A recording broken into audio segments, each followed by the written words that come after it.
Okay so guys, काफ़ी दिनों से मैंने ट्रेड तो लिए लेकिन आपको मैं यूट्यूब पे ब्रेकडाउन वगैरह नहीं दे पा रहा था और अपनी गलतियाँ और बाकी सब ये बता नहीं पा रहा था किसी रीज़न से, और भी काम था तो उसके कारण मैं आपको अपनी ट्रेड का ब्रेकडाउन और यूट्यूब पे फोरकास्ट वगैरह कुछ भी दे नहीं पा रहा था।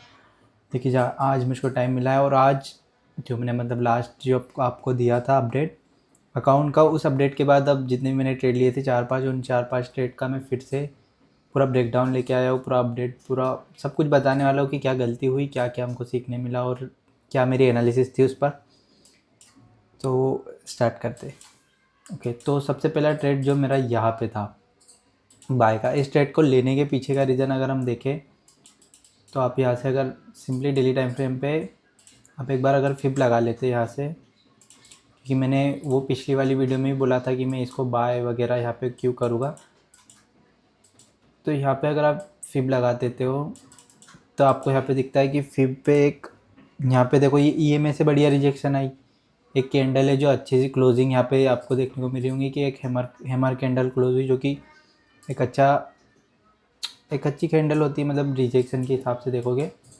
और यहाँ से भी 1 आवर पे मार्केट ने ऑलमोस्ट यहाँ पे इसका हाई ब्रेक कर दिया था और 38 फिर यहाँ पे ब्रेक नहीं हुआ 4 आवर में। और आप फिर इसको 30 मिनट्स पर आते आप देखते इसको, तो आपको दिखता है कि मार्केट कहीं ना कहीं से स्ट्रक्चर यहाँ पे शिफ्ट कर रहा है, जिसके बिहाफ में हमने ट्रेड लिया था। और हमारा फिर कुछ ही टाइम लगा, मतलब ज़्यादा भी नहीं, और ऐसे लगा। वैसे मेरे को लग भी रहा था यहाँ पे स्टॉप लॉस आएगा, क्योंकि स्टॉप लॉस यहाँ पे बहुत छोटा बन रहा था मेरा, ऑलमोस्ट 100 पिप्स का। क्योंकि नीचे अगर फिर रखता मैं स्टॉप लॉस तो मेरा स्टॉप लॉस बहुत नीचे होता, जितना स्टॉप लॉस मैं एक्सेप्ट कर भी नहीं सकता था। इसलिए मैंने ज़्यादा बड़ा स्टॉप लॉस ना रख के छोटा सा स्टॉप लॉस लिया, और मैंने इस ट्रेड में रिस्क भी कम करी थी, क्योंकि मुझको लग ही रहा था कि इसमें एसएल वगैरह आ सकता है। तो मैंने कम रिस्क ली और एसएल आ गया था अगली कैंडल में। एंड उसके बाद एक और हैमर कैंडल यहाँ पे आप देख सकते हो 4 आवर में बनी थी फिब के जोन में, बढ़िया ईएमए वगैरह। पहले तो ब्रेक हो गया नीचे, फिर ईएमए को ऊपर मार्केट ने फिर से ब्रेक किया। फिर अगर इसी को आप 1 आवर में आके देखोगे, एक सेकेंड, हम पहले इस वाले ट्रेड का ब्रेकडाउन देखते। जो ये सेलिंग वाला था इसमें ऑलमोस्ट 350-400 पिप्स आ गए थे हमारे पास। इस वाले ट्रेड का ब्रेकडाउन हम सबसे पहले देखते हैं यहाँ पे। इसको मैंने लिया था गोल्ड में। अगर आप आओगे तो गोल्ड में ये जो गैप हम काफ़ी टाइम से देख रहे थे कि ये वाला गैप फिल होगा तो हम यहाँ पे ट्रेड लेंगे। ये वाला गैप जो था यहाँ पे, ये वाला गैप जब यहाँ पे फिल हुआ, और गैप फिलिंग की मेरी मतलब सिंपल सा सेटअप होता है कि गैप फिल हो MCX में, और 1 आवर पे जब वो लोअर लो या हायर हाई ऐसे कुछ फॉर्म करने लग जाए तो उसके बिहाफ में आपको ट्रेड लेनी होती है। तो जब यहाँ पे ये 1 आवर पे ये यहाँ पे आप देखोगे ये यहाँ से आया और ये लो लो यहाँ पे बनने लग गया। तो इस लो पे मैंने यहाँ पे गोल्ड में एक सेल का ट्रेड ओपन किया था। आप देख सकते हो यहाँ पे, इस पे भी स्टॉप लॉस छोटा था, बट इसका स्टॉप लॉस छोटा और बड़ा कुछ भी बन सकता है। ये गोल्ड के अकॉर्डिंग मैंने लिया है MCX वाले, तो उसके कारण ये ऐसे बना था। इसमें ऑलमोस्ट अगर देखेंगे हम तो हमको 300 पिप 350 पिप आ गए थे। हमारा शायद टारगेट कुछ यहाँ तक का था कि कहीं का था, बट हमको पूरा टारगेट नहीं मिल पाया और मार्केट वहीं से रिवर्स हुआ और हमारा स्टॉप लॉस वगैरह गया। मेरा अकाउंट काफ़ी अच्छा अप हो गया था, बट हो नहीं पाया, है ना। और अब हम इस ट्रेड की बात करते हैं कि इस ट्रेड में यहाँ पे मार्केट एकदम बहुत बढ़िया तरीके से यहाँ पे उठा। आप देख सकते हो कि एकदम बढ़िया तरीके से उठा था मार्केट, और उसने लिक्विडिटी ली थी 60% की,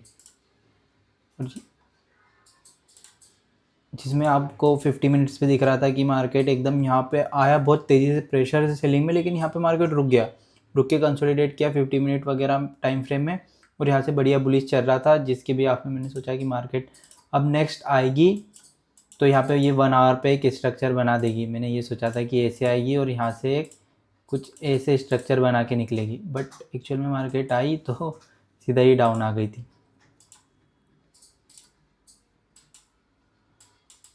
तो ये हमारा तीसरा ट्रेड हो गया था जिसमें हमको फिर से स्टॉप लॉस खाना पड़ा। यहाँ पे हमको 200 पिप का खाना पड़ा। यहाँ पे हमने ऑलमोस्ट 50 पिप, ये तो मैंने शायद ब्रेक इवन के आसपास या ब्रेक स्टॉप लॉस पे निकाला था शायद से, या ब्रेक इवन पे निकाला था। तो यहाँ पे 50 पिप का एसएल मान लेते और ये 100 पिप का एसएल मान लेते, ऑलमोस्ट यहाँ पे 350 पिप्स का स्टॉप लॉस हमने खाया। और ये कैंडल जो यहाँ पे बनी थी, शायद कोई न्यूज़ वगैरह भी थी, ADP NFP थी, तो इस न्यूज़ में ये कैंडल बनी कल, और इसको देख के मैंने फिर 200 मतलब ये कैंडल इतनी सही बनी है, आप ध्यान से देखोगे कि ये फिब भी है। फिब अभी यहाँ तक 4 आवर में मार्केट ने फिब को नीचे ब्रेक नहीं किया, कोशिश की थी बट ब्रेक नहीं कर पाई। और अगर फिब ब्रेक नहीं हुई है तो इसका मतलब है कुछ ना कुछ तो फिब वाला जो जोन है यहाँ पे वो वर्क कर रहा है बढ़िया तरीके से। तो इसीलिए मैंने यहाँ पे सोचा कि हम वेट करते हैं। और फिर यहाँ पे ये जो रात में ये वाली कैंडल बनी थी शायद, हाँ मतलब न्यूयॉर्क में ही क्लोज हो गई थी 7:30 बजे। तो यहाँ पे हमने लिमिट ऑर्डर फिर हमारा प्लेस किया, क्योंकि मेरा मेन यही होता है सेटअप में कि यहाँ पे फिब वाला जोन हो जो डेली टाइम फ्रेम में, उसमें कोई कैंडल बन जाए रिवर्सल कैंडल। और अब हैमर ही बने, मतलब ज़्यादातर कि अगर बुलिश है तो बुलिश हैमर, बेरिश है तो बेरिश हैमर। उसके पीछे का रीज़न ये होता है क्योंकि एक हैमर कैंडल को अगर आप किताबी तरीके से देखोगे तो एक हैमर कैंडल बस एक हैमर कैंडल है, और लोग मानते हैं कि यहाँ से ये बुलिश मतलब इसके बाद मार्केट बुलिश हो जाता है ये वो। बट एक्चुअल में अगर आप हैमर कैंडल को लोअर टाइम फ्रेम में जाके देखोगे तो आपको उसके पीछे की साइकोलॉजी समझ आएगी कि वो हैमर कैंडल एक्चुअल में हम ये क्यों बोलते हैं कि वो बुलिश होती है। तो अगर आप इस हैमर कैंडल को देखोगे 30 मिनट टाइम फ्रेम के ऊपर आकर, तो ये हैमर कैंडल बस ऐसे ही नहीं बनी थी। ये हैमर कैंडल में यहाँ पे आप पूरा देख सकते हो कि यहाँ से मार्केट लो लो लो आया और यहाँ से मार्केट फिर यहाँ पे ऐसे हाई बनाने लगी। हैमर कैंडल में ये होता है कि मार्केट वहाँ से पूरा स्ट्रक्चर रिवर्स करने लग जाता है, और एक एरिया ऑफ वैल्यू हमारे पास यहाँ पे था कि हम ये सब जो भी फिफ्थ जोन में हो रहा है। और फिर जितनी बड़ी कंसोलिडेशन जो दिख रही थी मार्केट में वो एक ही कैंडल ने आके बढ़िया तरीके से ब्रेक कर दी। तो हमारे अंदर होप भी होती है कि हाँ ये कैंडल ने अब इसको ब्रेकआउट दे दिया है तो अभी हाथ से तो बुलिश हो जाना है मार्केट ने। बट मेरे को कहीं ना कहीं इन सब में डर एक चीज़ का था कि जैसे मान लो कि मैंने देखा ज़्यादातर कि MCX और ये जो गोल्ड वगैरह दोनों तो सेम ही है, बस ये है कि ये इंडियन है और ये ग्लोबल है। तो MCX हर बार ना गैप छोड़ छोड़ के चलता है। जैसे अभी इसने नीचे गैप छोड़ा है, और हम जब बाय का इतना सोच रहे थे कि मार्केट एक और बार अब जाएगा जस्ट बिकॉज हम ये सोच रहे थे कि ये वाला गैप फिल करने जा रहा है मार्केट। अब वो मार्केट ने वो गैप फिल भी कर दिया। अब यहाँ पे नीचे भी गैप मार्केट ने छोड़ छोड़ के गया। इसका मतलब ये है कि मार्केट नीचे आएगा जरूर इन गैप्स को फिल करने के लिए।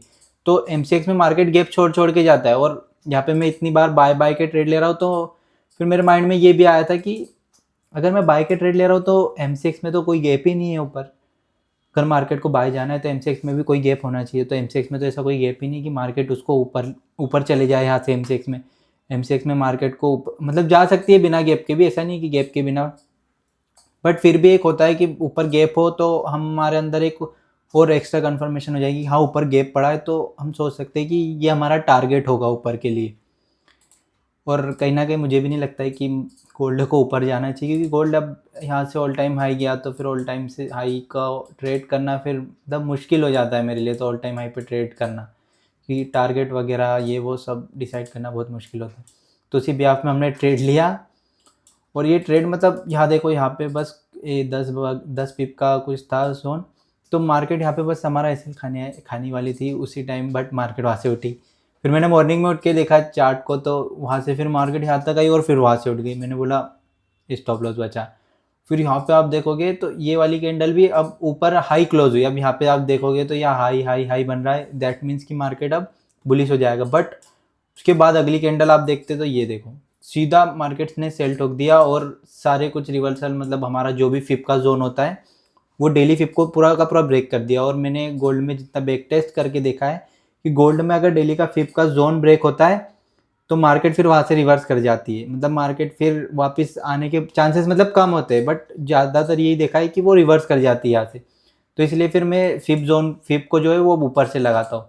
तो यहाँ पे जब ये फिप यहाँ पे ब्रेक हुई तो मुझको देखा कि यहाँ पे इस कैंडल ने ब्रेक कर दी। और सेकंड ये होता है मेरे एक सेटअप में कि अगर डेली का रेजिस्टेंस है तो हम उसको कैसे बोलेंगे कि वो वर्क करेगा नहीं करेगा, क्या है उसका। तो उसको सिंपल से हम देखते हैं कि जो डेली रेजिस्टेंस है वो 4 आवर में ब्रेक कर देना चाहिए। जैसे कि ये 4 आवर में इस डेली रेजिस्टेंस को इसने ब्रेक कर दिया, लेकिन डेली में वो क्लोजिंग रेजिस्टेंस के नीचे ही होनी चाहिए। तो जैसे इन्हें 4 आवर को यहाँ पे ब्रेक कर देना चाहिए, और अगली जो कैंडल हो मतलब अगला जो कैंडल का एक लो बने तो वो यहाँ पे अंदर की तरफ बने, मतलब एक लो बने और वो डेली रेजिस्टेंस के अंदर आके बने।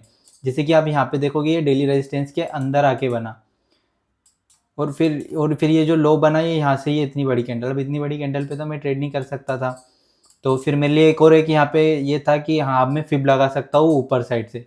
तो फिर ये वाला जो मैंने डे फिब यहाँ पे मार्क भी करके रखी, ये इस भी आप में मार्क करके रखे। अब मेरे को स्टॉप लॉस चाहिए था अच्छा, मतलब डिफेंस में उसको अब अपना तगड़ा चाहिए था, क्योंकि मैं कब से ट्रेड कर रहा हूँ मेरे को बहुत सारे स्टॉप लॉस यहाँ पे आ गए। तो तो अब मैं कोई छोटा स्टॉप लॉस भी नहीं रख सकता हूँ, मेरे को थोड़ा अपना डिफेंस अच्छा रखना होगा ताकि मेरे को मार्केट को स्पेस मिले अच्छे से। तो मैंने अपने डिफेंस को थोड़ा समझा और काफ़ी सारे यहाँ पे लिक्विडिटी समझी कि हाँ ये लिक्विडिटी पेंडिंग पड़ी है, डे फीब है, यहाँ पे ये जो है सपोर्ट रेजिस्टेंस की तरह काम कर सकता है यहाँ पे मेरे लिए। एंड फिर ये डेली फिफ का आखिरी था 61%, तो मैंने 61% के भी ऊपर जाके उसको स्टॉप लॉस को प्लेस किया। मतलब सोच रहे हो आप डिफेंस में मेरे यहाँ पे काफ़ी कुछ है। और मार्केट की अभी पिछली जो कैंडल क्लोज हुई है न्यूयॉर्क सेशन में, वो डे फिफ को ब्रेक नहीं कर पाई। तो अब बता नहीं सकते, पर मार्केट इतने अच्छे से बुलिश चल रहा है, तो हो सकता है मार्केट बुलिश भी चले जाए, क्योंकि 1 आवर में क्लोजिंग वगैरह तो मुझको लग नहीं रही है कि वो मार्केट को अब गिरने देगी। यहाँ पे आप देख सकते हो कि 3 मिनट में कैंडल 1 आवर की क्लोज भी हो जाएगी, तो वो काफ़ी अच्छी क्लोजिंग है, मतलब बुलिश की क्लोजिंग आपको दिख रही होगी। यहाँ पे मतलब मार्केट ने होप तो काफ़ी कुछ दी थी, क्योंकि मार्केट ईएमए वगैरह ब्रेक नहीं कर पा रही थी और यहाँ पे प्रॉपर स्ट्रक्चर भी बनने लगा था। तो फिर से एक होप आई थी कि अब तो मार्केट गिरेगा, बट फिर से मार्केट ने इतना जो बुलिश यहाँ पे ले लिया, और मार्केट फिर गिरी नहीं। और यहाँ पे भी आप देख सकते हो कि रिजेक्शन कितना तगड़ा है मार्केट में, तब गिरने के चांसेस अभी यहाँ पे भी बहुत कुछ होप तो टूट रही है, मतलब समझो, क्योंकि मार्केट इतना कुछ दिखाने के बाद कभी गिरना होता तो यही से गिर जाती। बट हमने स्टॉप लॉस काफ़ी हमारे अच्छी जगह पे रखा है, मतलब जोन हमारा बहुत तगड़ा है कि वो मार्केट उसको एसेलेट नहीं कर सकती। और फिर हमको यहाँ पे कंफर्मेशन ये भी है कि मार्केट यहाँ पे ये जो गैप था इसको फिल करना है, बट पूरा मतलब हाफ फिल हो जाता ना तो हम मानते हैं कि गैप फिल हुआ, बट ये हाफ भी फिल नहीं किए, फिर ऊपर गया। फिर ये यहाँ पे गैप ओपन हुआ, उसको मार्केट ने फिल किया, फिर ये ऊपर चले गया।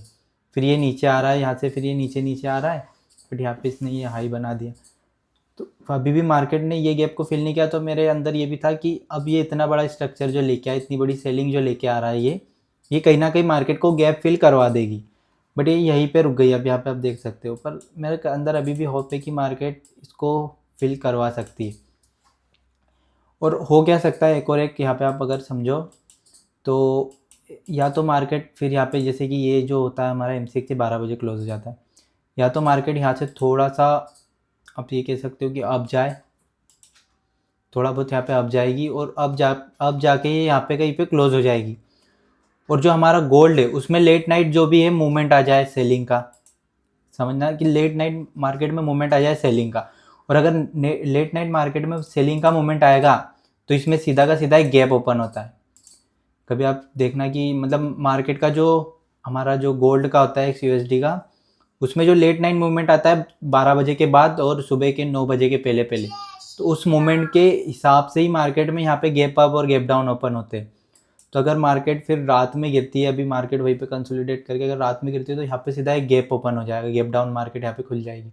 जब मार्केट के पास मान लो यहाँ पे एक गैप पड़ा है, तो ये हमारे लिए कन्फर्मेशन हो जाएगा, मतलब ये हमारे लिए एक सही होगा कि फिर हमको समझ में आएगा कि हाँ अब ये गैप पड़ा है मार्केट के पास, तो मार्केट कहीं ना कहीं इस गैप को फिल करेगा। और अगर नीचे चाहे तो ये काफ़ी नीचे, तो इसका तो मैं एक्सपेक्ट कर भी नहीं सकता।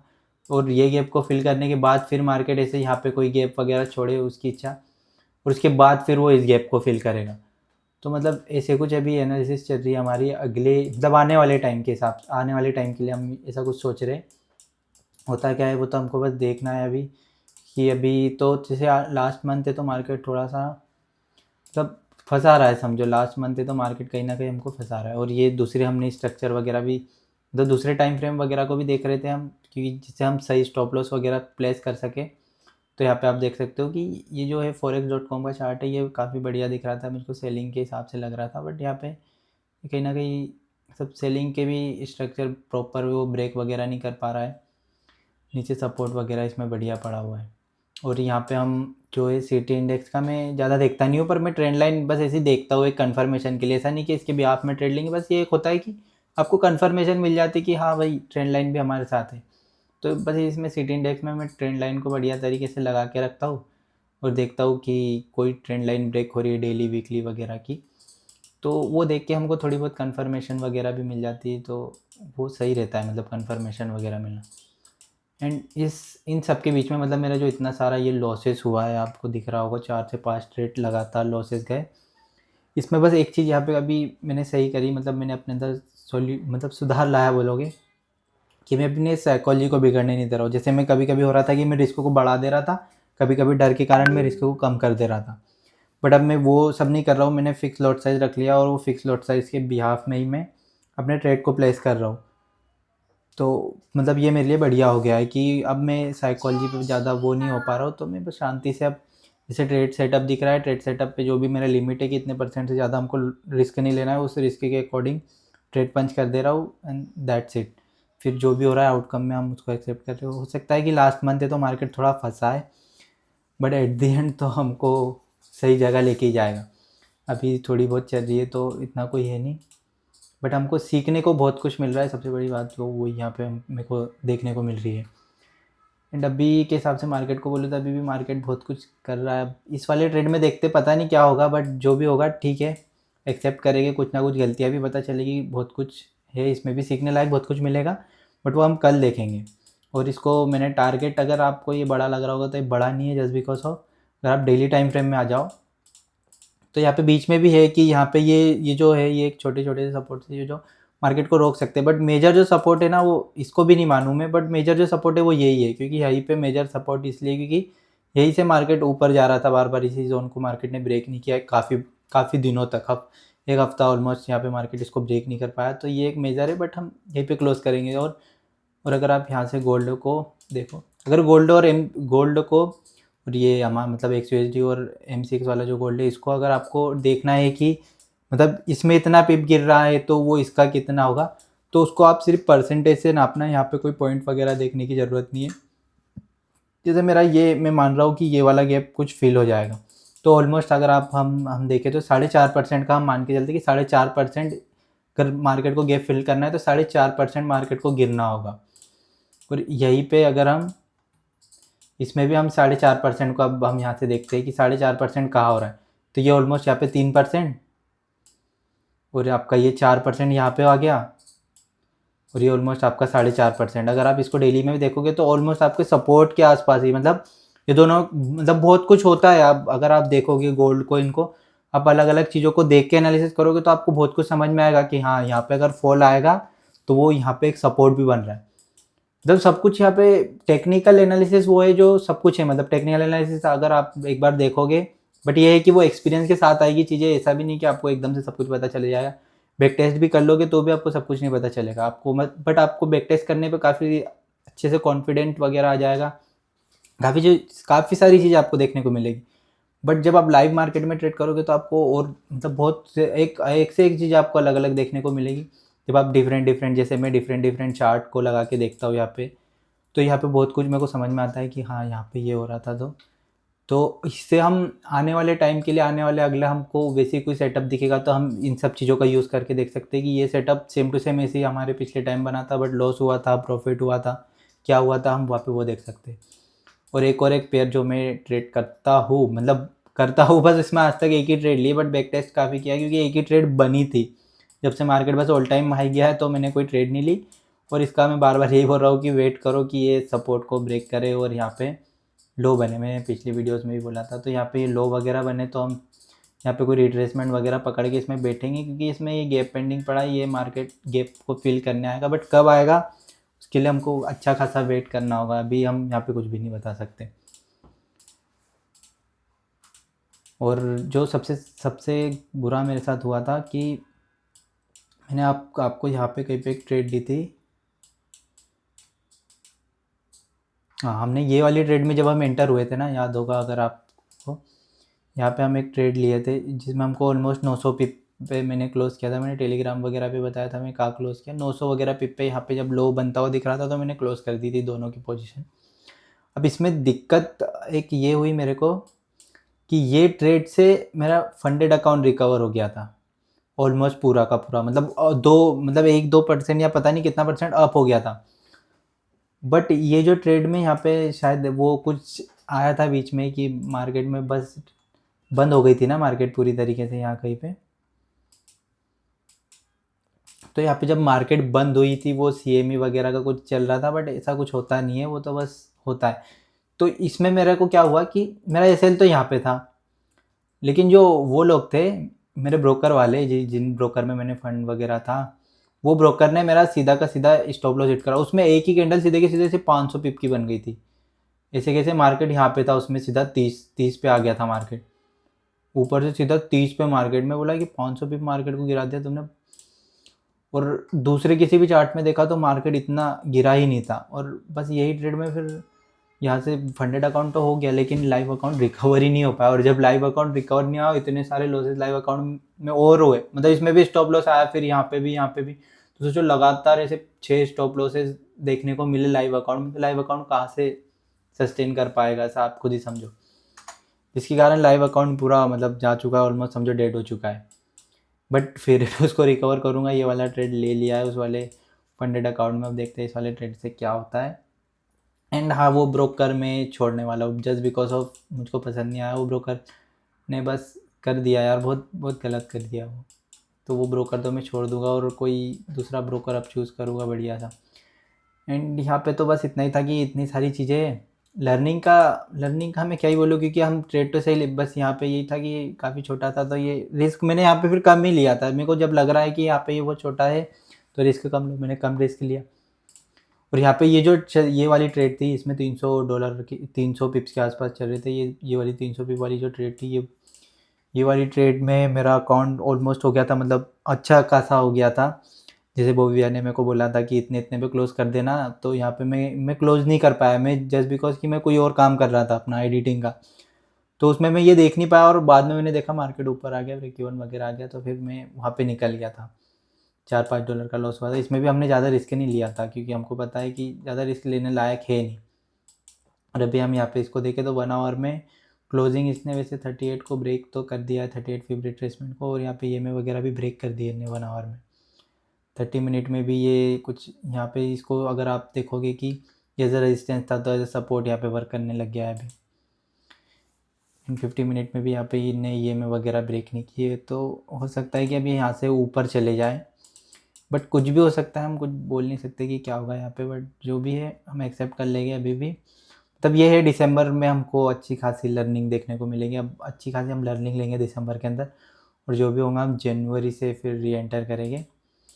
एंड इतनी सारी चीज़ें होने के बाद तो एक रील ज़रूर बनती है, तो एक रील भी बनाने वाला हूँ, वो उसकी स्क्रिप्टिंग वगैरह भी चल रही है, उस रील को भी जल्दी अपलोड कर देंगे। And thank you, that's it. बस टेलीग्राम ज्वाइन कर लेना।